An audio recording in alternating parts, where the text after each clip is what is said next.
प्रचंड हेलीकॉप्टर। भारत में विकसित हल्के लड़ाकू विमान वायुसेना का हिस्सा बन गए। रक्षा मंत्री राजनाथ सिंह, CDS जनरल अनिल चौहान और वायुसेना प्रमुख air chief marshal VR Chaudhari की उपस्थिति में जोधपुर एयरबेस में हुए एक कार्यक्रम में इन हेलीकॉप्टरों को औपचारिक रूप से वायुसेना के बेड़े में शामिल किया गया। इस अवसर पर रक्षा मंत्री ने कहा कि हल्के लड़ाकू हेलीकॉप्टरों के शामिल होने से वायुसेना की युद्धक क्षमता बढ़ेगी और आत्मनिर्भर भारत की दिशा में यह एक बड़ी उपलब्धि है।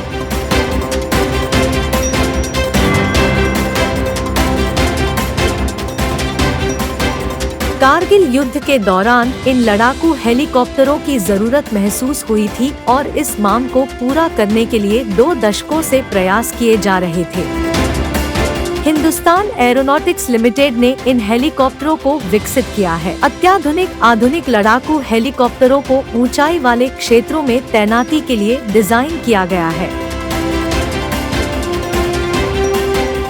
दुनिया में ये ऐसे हेलीकॉप्टर हैं जो काफी भार के साथ 5000 मीटर की ऊंचाई पर हथियार और ईंधन लेकर उड़ान भर सकते हैं और उतरने में सक्षम है। इन हेलीकॉप्टरों में 2 शक्तिशाली इंजन लगे हैं और इनमें राडार से बचने की विशेष क्षमता है। इनकी अन्य विशेषताओं में हर मौसम के अनुकूल काम करना, सुरक्षा कवच, रात में हमले की क्षमता और दुश्मन का पीछा करते हुए सटीक निशाना लगाना शामिल है। हल्के लड़ाकू हेलीकॉप्टर 550 किलोमीटर तक उड़ान भरने में सक्षम है और 6500 मीटर तक ऊंचाई तक जा सकते हैं। यह हेलीकॉप्टर हवा से हवा और हवा से जमीन पर मार करने वाली मिसाइलों, 70 mm रॉकेट और 20 mm की बंदूक की सुविधाओं से युक्त है। हल्के लड़ाकू हेलीकॉप्टर कई तरह की भूमिकाएं निभा सकता है। इनमें युद्ध के दौरान तलाश और बचाव, दुश्मन की वायु रक्षा को नष्ट करना और जंगल तथा शहरी क्षेत्रों में आतंकवाद रोधी अभियानों के लिए काम करना शामिल है।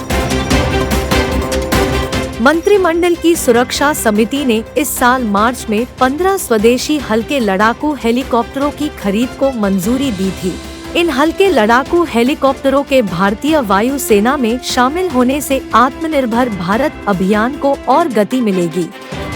सरकार आयात को कम करने के लिए आत्मनिर्भर भारत अभियान के तहत रक्षा उपकरणों के देश में ही निर्माण करने को बढ़ावा दे रही है।